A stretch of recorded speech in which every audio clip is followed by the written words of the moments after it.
உன் பேர் என்ன? ரோசாப்பூ. என்ன ரோசாப்பூ? அப்பா வச்சது.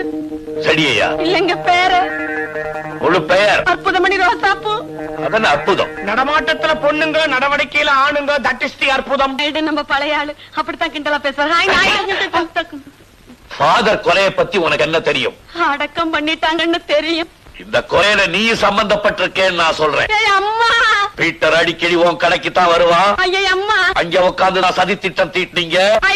அம்மா, அவன் வேணுங்கிறவங்கிறதுக்காக அவனை நீ மறைச்சு வச்சிருக்க. போச்சு போச்சு போச்சு. 35 வயசோட வாழ்க்கை முடிஞ்சு போச்சு. சைக்கிள் கடையில சைக்கிள் கம்பிய பிடிச்சுக்கிட்டு இருந்தவ இப்ப ஜெயில போய் ஜெயில் கம்பிய பிடிக்க போறா. ஞானப்பிரகாச தேவசகாயம். யாரது? எங்க அப்பா. சாந்தமணி அதிசய ராணி. அது யாரு? எங்க அம்மா.